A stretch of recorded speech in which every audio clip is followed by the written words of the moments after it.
afternoon, Americans. This is your favorite alien and Bubba here on the afternoon of Sunday, April 26, 2020. Well, here we're starting a new week, and I just wanted to give you advice and things for thought today. So here's the good thing. Things for thought. Well, by the end of this week, you'll be passing two big milestones that most of you didn't even think of.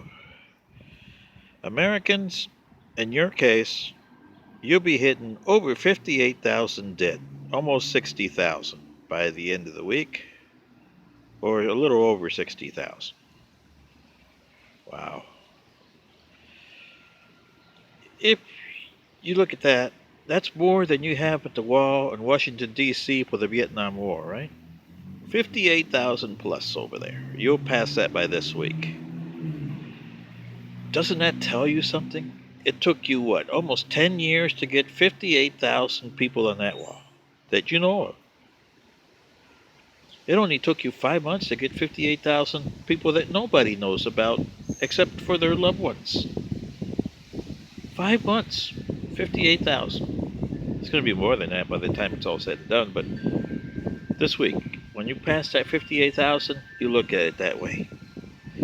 Also, worldwide, in 2004, you had that tsunami in the Indian Ocean, in Indonesia, Sri Lanka, and other places. 260,000 people supposedly perished.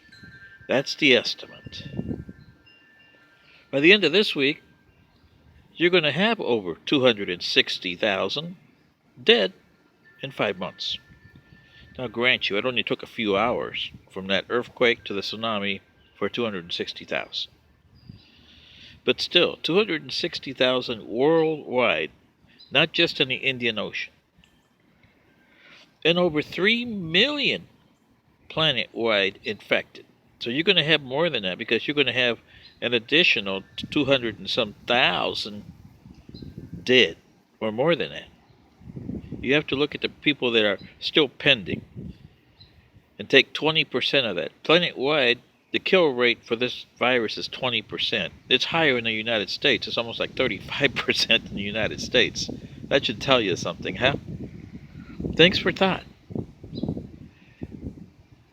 Then I came up with core, because I'm thinking at this from my planetary point of view, which is different than your planet.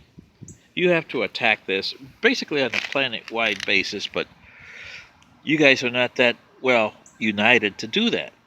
But like I told you in core, you can attack it by the U.S. basis here.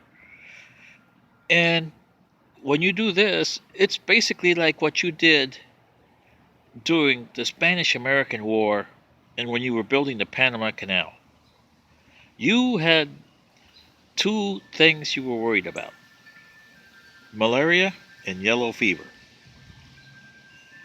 Is there a cure for malaria or yellow fever? Hell no. You haven't done that. And it's been over 100 years, and you still haven't come up with a cure for those two.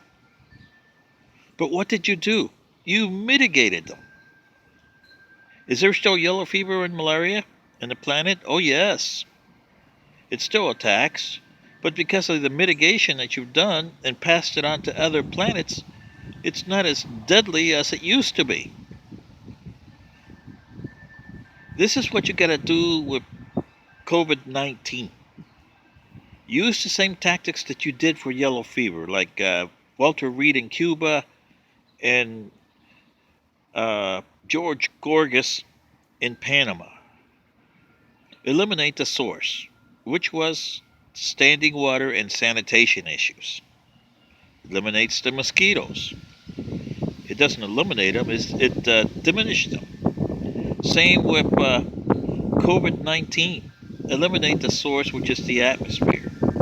That's why I'm saying that you need to build those mobile units of your HEPA filters, and that'll bring the virus down where it's negligible. It'll still be around, but it won't be hitting you the way it is worldwide or in the United States. So this is your favorite alien in Bubba saying, is anybody going to listen to me? Probably not, but good day.